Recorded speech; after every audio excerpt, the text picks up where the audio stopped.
જય જવાન જય કિસાન મિત્રો, ઉપલેટા તાલુકાનું ખીરસરા ગામ. આજે હું મારી વાડી આવેલો છું. કપાસની હાલત જોવો. હવે આમાં શું લઈ લેવું, બધું બરબાદ થઈ ગયેલું છે. કાલ રાતનો ફૂલ વરસાદ હતો. અહીંયા આખા ગુજરાતમાં છે. અહીંયા એકની નવી નવાઈ નથી.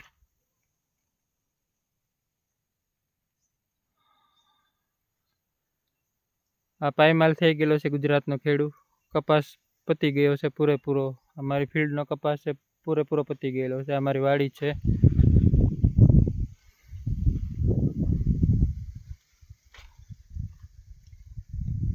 જો બધું બરબાદ થઈ ગયેલું છે મિત્રો.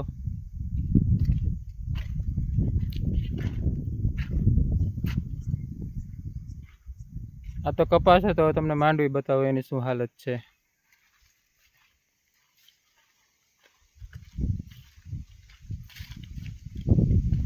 ખેડૂતના મોઢે આવેલો કોળિયો છીનવાઈ ગયેલો છે. અત્યારે કપાસનું તો પૂરું થઈ ગયું. તમને બીજી ફિલ્ડમાં મારી માંડવી બતાવું.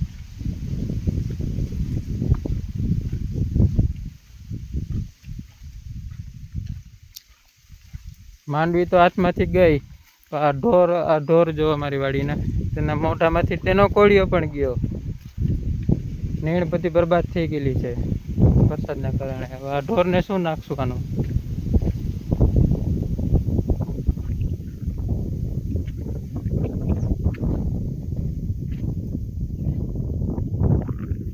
આ જો આ ઢોર, આની નીણ પર બધી પરલી ગયેલી છે.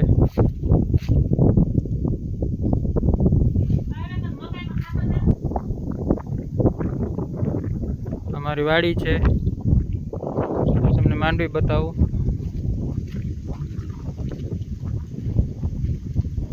આ બધી માંડવી ફેલ છે. આમાં શું કાઢી લેવું હવે?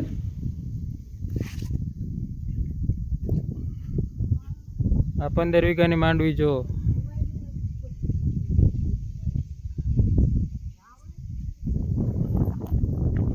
બધી માંડવી ફેલ, પૂરી રીતના ફેલ છે. જો આમાં શું કાઢી લેવાનું છે હવે?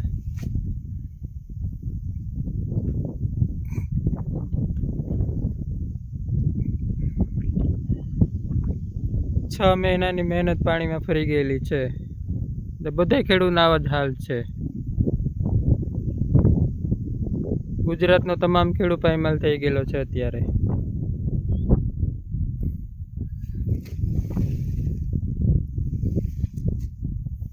હવે નાને યાર્ડમાં સંભાળશે, એના ટેકામાં લેશે. આને તો આને અમારે આનું શું કરવાનું? ક્યાં નાખવા જાવી?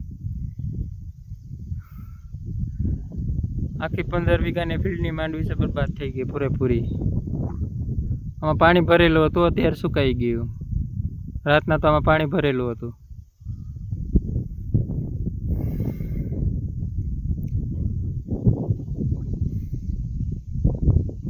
ઢોરની નીણ ગઈ. અમારું તો ઠીક, અમે તો મરી ગયેલા જ છીએ, પણ ઢોરની નીણ પણ બરબાદ થઈ ગયેલી છે. એના મોઢામાંથી પણ કોળિયો ગયો.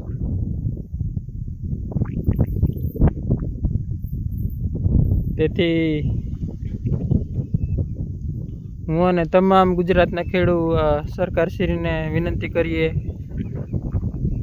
કે અમને સહાય આપે. અમારે 5-10 હજાર નથી જોતા, એ તમારી પાસે રાખો. એ અમારે એની જરૂર નથી, પણ અમારામાં ધિરાણ કેમ ભરવું હવે? એગ્રોવાળા ખાતરનું બિલ દેશું તો અમને કંઈ નહીં વધે, તો ધિરાણ કેમ ભરશું? ધિરાણનો ઇન્ટરેસ્ટ કેમ ભરશું?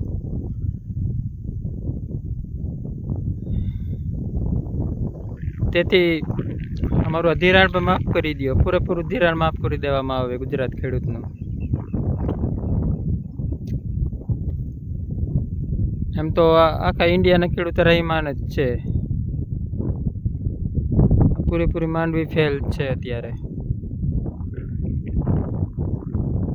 અને જો તમે ખેડૂતના પેટના દીકરા હો તો કોઈ પણ બેંકનું ધિરાણ ભરવા ના જાય.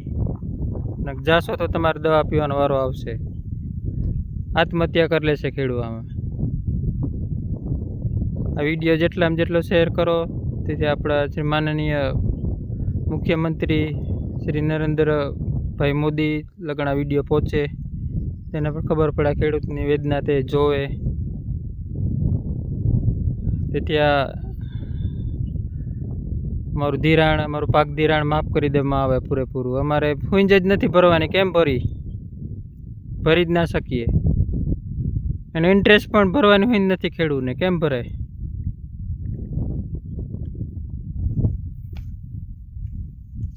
આમાં શું કાઢી લેવાનું છે હવે? તમામ ગુજરાતના સ્ટેટના ખેડૂત કોઈ પણ ધિરાણ ભરવા જાય નહીં બેંકમાં, ના જતા કોઈ ધિરાણ ભરવા. છેલ્લે તમને દવા પીવાનો વારો આવશે, એ હું ફાઇનલ કહી દઉં.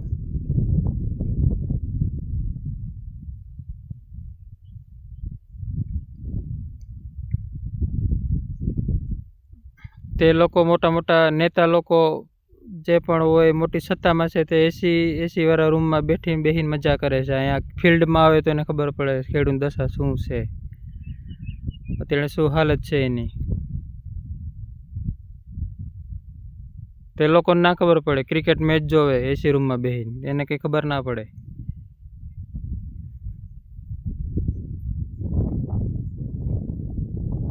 એક જ વાત રાખો, તમામ ગુજરાતનું આ ખેડૂત દેવું માફ કરી દેવામાં આવે. પાક ધિરાણ ભરવાની કોઈ સંજોગે, ઇન્ટરેસ્ટ ને વ્યાજ ભરવાની પણ ખેડૂતમાં તાકાત રહી નથી. કોઈ પણ ખેડૂત ધિરાણ ભરવા ના જાય એ મારી નમ્ર વિનંતી. હું પણ ખેડૂતનો દીકરો છું, તમે બધાય પણ છો. જો આપણે બધા ભેગા, આપણામાં સપ હશે, ભેગા એકદમ ભેગા મળી જશું તો આ દુનિયાને પર ઝૂકવું પડશે. આપણામાં એકતા પહેલાં હોવી જોઈએ.